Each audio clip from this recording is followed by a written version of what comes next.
हस्तिनापुर के महासभागृह में अंधेरा फैला हुआ था, परंतु महल की भव्यता और मनुष्यों की मानसिक ऊर्जा से सभा जगमगा रही थी। कौरव अपने राजसी श्रृंगार और शक्तिशाली पोशाक में राजा के आसन पर बैठे थे, अपनी सेना और गुरुजनों के साथ। सबके चेहरे पर वीरता और घमंड दोनों झलक रहे थे। अचानक सभा के द्वार खुले और एक आश्चर्यजनक प्रकाश के साथ भगवान परशुराम प्रकट हुए। उनका दर्शन देख सबका मन कांप उठा। वे धैर्य और शक्ति का प्रतीक थे। हाथ में फरसा और आंखों में तीव्र ज्ञान की चमक। धर्म और न्याय के मार्ग पर चलना ही महानता है, लेकिन अहंकार और अन्याय का साथ कभी सफलता नहीं लाता। परशुराम जी ने गहन स्वर में कहा। कौरव शक्तिशाली होते हुए भी परशुराम जी के सामने शांत रहने का प्रयास कर रहे थे।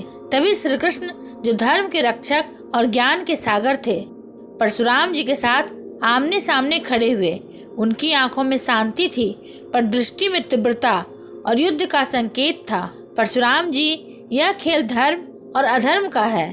हम यहाँ आज के युद्ध को रोकने आए हैं, लेकिन यदि अन्याय होगा तो न्याय की तलवार आपके साथ खड़ी होगी। श्री कृष्ण ने धैर्य से कहा। कौरवों के मन में हलचल मच गई। दुर्योधन, जो घमंड से भरा था, अपने शब्द रोक न सका। परशुराम जी, आप जानते हैं हमारी शक्ति को आपके आने से क्या फर्क पड़ेगा? परशुराम जी की दृष्टि तीखी हुई। उन्होंने धीमे स्वर में कहा, शक्ति का घमंड जब धर्म के विरुद्ध होता है तो वीर भी हार जाते हैं। तुम अपनी शक्ति का दुरुपयोग कर रहे हो, इसका फल भविष्य में भुगतना होगा। श्री कृष्ण ने तब कहा, दुर्योधन, समय आ गया है। तुम अपने अहंकार को समझो और शांति की ओर कदम बढ़ाओ। पर यदि तुमने अन्याय का मार्ग चुना तो हम दोनों, परशुराम जी और मैं, धर्म की रक्षा के लिए युद्ध के लिए तैयार हैं। कौरवों की सामूहिक प्रतिक्रिया में घबराहट और संकोच दोनों दिखाई दिए। सभा में शांति के नाम पर अब छुपी हुई तनाव की लहर दौड़ गई। परशुराम जी और श्री कृष्ण के आमने सामने होने का दृश्य ऐसा था जैसे दो प्रकाश के स्रोत एक ही स्थान पर मिल गए हों। एक ओर तीव्र ज्ञान और धर्म की तलवार, दूसरी ओर शांति और चतुराई का प्रकाश। कौरव, जो अपनी शक्तिशाली सेना के साथ थे, अब अपने मन का निर्णय नहीं ले पा रहे थे। परशुराम जी ने तलवार उठाकर कहा, यह शब्दों और दिखावे से तुम्हारे मन को नहीं समझाया जा सकता। धर्म के पथ पर चलना ही जीवन का महत्व है। श्री कृष्ण ने शांति भरी मुस्कान के साथ कहा, दुर्योधन, वीरता और शक्ति का गलत उपयोग मत करो। तुम्हारे राज्य और प्रजा का भला यही है कि अहंकार को त्याग दो।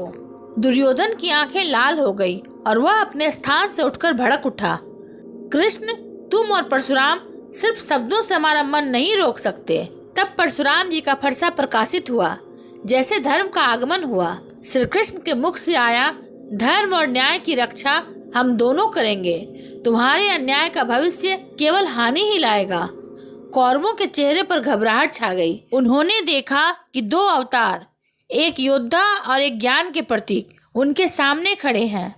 सभा में आवाज और शोर कम हो गया और सभी समझ गए कि यह सिर्फ सवाल नहीं बल्कि भविष्य के न्याय का संकेत है। परशुराम जी ने धैर्य से सबको देखते हुए कहा, आज हम यहाँ तुम्हारे अहंकार और अन्याय का सामना करने आए हैं। तुम्हें समझना होगा कि शक्ति का सही उपयोग ही धर्म है। श्री कृष्ण ने हाथ उठाकर सभी को शांति का संदेश दिया। यदि तुमने अन्याय का मार्ग चुना तो युद्ध अनिवार्य होगा, पर यदि तुमने धर्म अपनाया तो तुम्हारा राज्य और प्रजा सुरक्षित रहेंगे।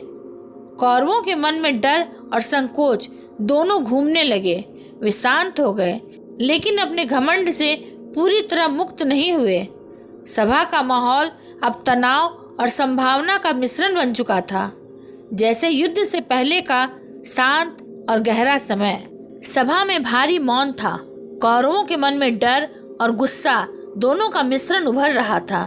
दुर्योधन ने अपने घमंड को दबाने की कोशिश की, लेकिन अंततः उसकी मुखरता फूट पड़ी। परशुराम, कृष्ण, तुम दोनों केवल शब्दों से डर पैदा कर सकते हो। हमारी शक्ति और शौर्य को तुम परख नहीं सकते। दुर्योधन ने गर्जित स्वर में कहा।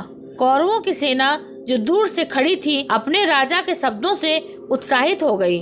वे अपने शस्त्र उठाकर तैयार हो गए, जैसे युद्ध का माहौल स्वतः ही उपस्थित हो गया हो। परशुराम जी ने गंभीर दृष्टि से फरसा उठाया और कहा, तुम्हारा घमंड ही तुम्हारे पतन का कारण बनेगा। शक्ति का उपयोग केवल धर्म की रक्षा के लिए होना चाहिए, अन्यथा यह विनाश लाती है। श्री कृष्ण ने हाथ उठाया और शांत स्वर में कहा, दुर्योधन, यह केवल शब्दों का खेल नहीं है, यह चेतावनी है।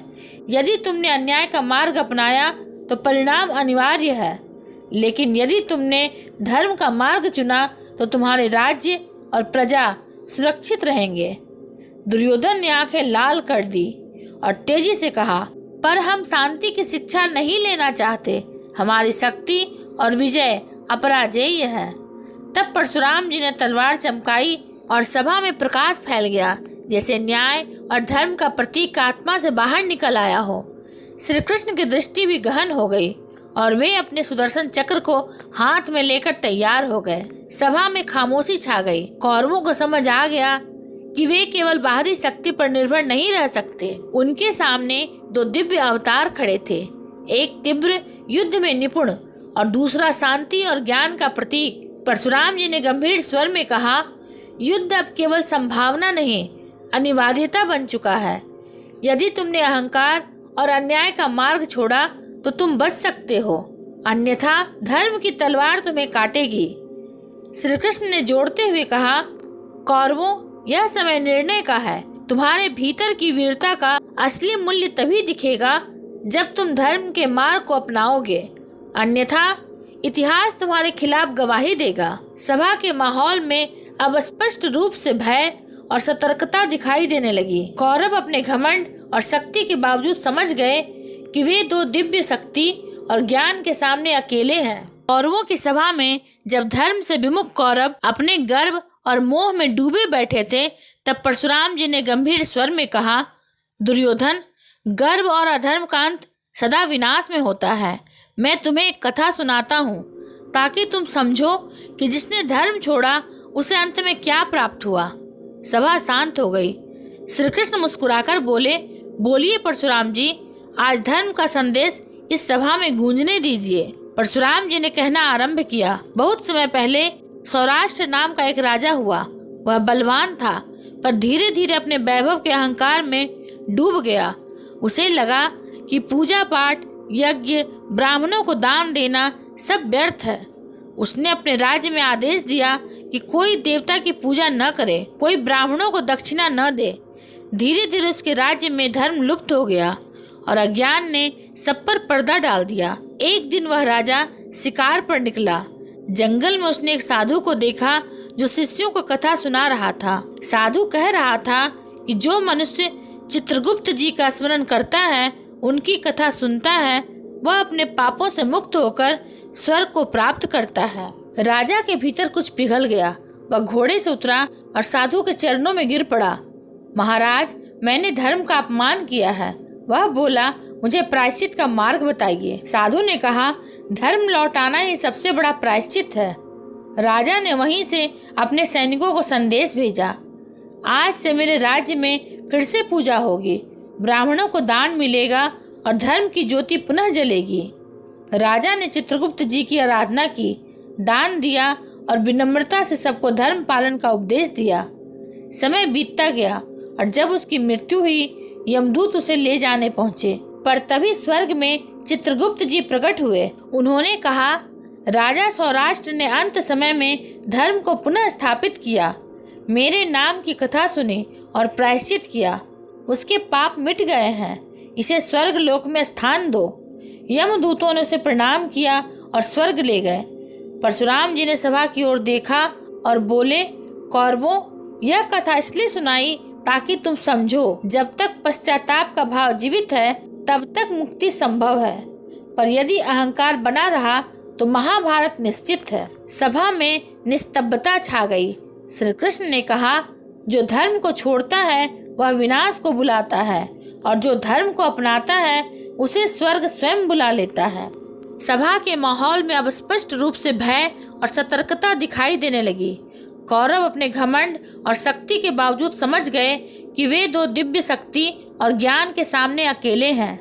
इस प्रकार सभा का यह दृश्य भविष्य के निर्णायक युद्ध महाभारत के पहले संकेतों से भरा हुआ था। दो अवतार परशुराम और श्री कृष्ण ने कौरवों के घमंड को चुनौती दी और न्याय, धर्म तथा शांति का संदेश देने के लिए स्वयं में खड़े रहे। कौरव अब शांत थे, परंतु उनके भीतर की लालसा और अहंकार का संघर्ष जारी था।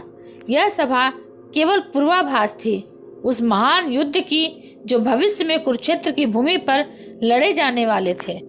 अगर आपको यह वीडियो अच्छा लगा हो तो इसे लाइक, हाइप और सब्सक्राइब अवश्य करें। ये महाभारत सिर्फ युद्ध की नहीं, जीवन के ज्ञान की कहानी है। मिलेंगे अगले प्रसंग के साथ, तब तक के लिए धन्यवाद।